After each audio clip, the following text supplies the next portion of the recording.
கிறிஸ்துவில் பிரியமானவர்களே, இறைமகன் இயேசுவின் நாமத்தில் உங்களை அன்போடு கூட வாழ்த்துகின்றேன். தேவன் உங்கள் வாழ்க்கையில் பல காரியங்களில் பிரியம் கொள்ளுகிறார். எந்தெந்த காரியங்களை எல்லாம் அவர் எதிர்பார்க்கிறார் என்று இந்த வாரமெல்லாம் தியானிக்கிறோம். இன்றைக்கும் தேவன் விரும்புகிற அல்லது தேவன் பிரியம் கொள்ளுகிற ஒரு காரியத்தை குறித்து உங்களோடு கூட பகிர்ந்து கொள்ள விரும்புகிறேன். ஒரு வசனத்தை சங்கீதம் 20 வாசிக்க விரும்புகிறேன். சங்கீதம் 20:3. நீர் செலுத்தும் காணிக்கைகளை எல்லாம் அவர் நினைத்து உமது சர்வாங்க தகன பலியை பிரியமாய் ஏற்றுக்கொள்வாராக. நீர் செலுத்தும் காணிக்கைகளை எல்லாம் அவர் நினைத்து உமது சர்வாங்க தகன பலியை பிரியமாய் ஏற்றுக்கொள்வாராக. இன்னும் ஒரு அற்புதமான வார்த்தை. மனிதன் யார்? சாதாரணமானவன். ஒரு மனுஷனுக்கு மிஞ்சி போனால் ஒரு வீடு இருக்கும், ஒரு வருமானம் இருக்கும், ஒரு வாகனம் இருக்கும், ஒரு குடும்பம் இருக்கும். அவ்வளவுதான் அவனுடைய வாழ்க்கை. செல்வந்தர்களுக்கு அநேகம் இருக்கும். ஆனால் இந்த ஆண்டவர் இந்த மனிதர்கள் அவருக்கு கொண்டு வந்து கொடுக்கிற காணிக்கையை நினைக்கிறாராம். நீங்கள் ஒருவேளை மிக குறைவாக ஆண்டவருக்கு கொடுக்கலாம், கர்த்தர் அதை நினைக்கிறாராம். ஒரு ஏழை விதவை 2 காசு கொண்டு வந்து ஆலயத்தில் காணிக்கை போட்ட பொழுது ஆண்டவர் சொன்னார், எல்லாரை விட இவள் தான் அதிகமாய் கொடுத்தாள் என்று. ஏனெனில் ஆண்டவர் அவள் இருதயத்தை பார்த்தார். ஆண்டவர் அவள் காணிக்கையை நினைக்கிற தேவன்.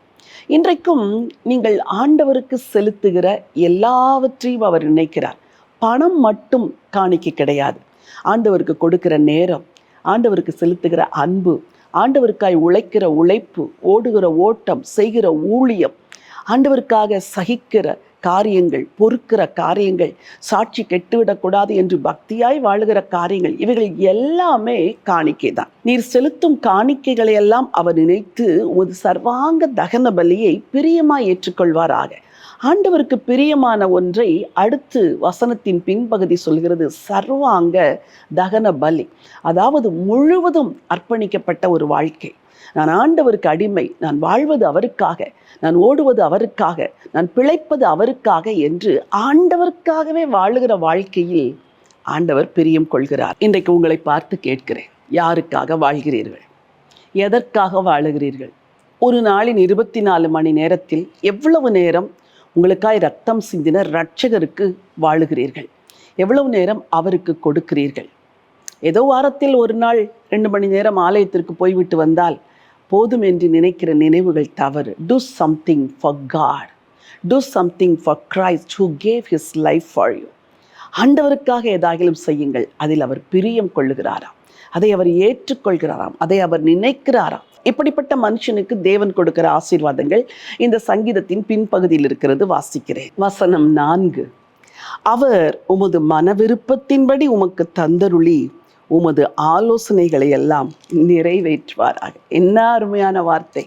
அவருக்கு காணிக்கைகளை செலுத்தி சர்வாங்க தகன பலியாக வாழும் பொழுது மன விருப்பங்களை எல்லாம் நிறைவேற்றுகிறவர், ஆலோசனைகளை எல்லாம் நிறைவேற்றுவாராம். இன்றைக்கு இவ்வளோ பெரிய ஆசீர்வாதத்தை வைத்து கொண்டிருக்கிற ஒரு தேவனுக்காக வாழ உங்களை ஒப்புக்கொடுங்கள்.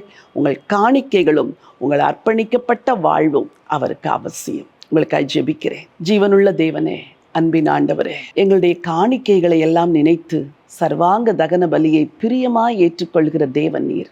உமக்கு கோடான கோடி ஸ்தோத்திரம்.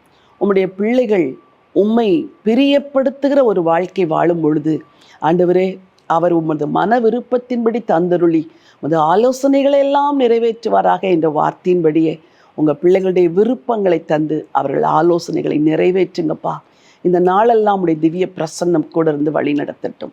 ஆண்டவர் இயேசுவின் நாமத்தில் பிதாவே, ஆமென். பிரியமானவர்களே, இந்த தேவனை மனரம்யமாய் சேவிப்பது மிகப்பெரிய பாக்கியம். அவருக்கு பிரியமாய் வாழுங்கள். அவர் உங்களுடைய மன விருப்பங்களை உங்களுக்கு தந்து உங்களை ஆசீர்வதிப்பார். இந்த நினைவோடு இந்த நாளை துவங்குங்கள்.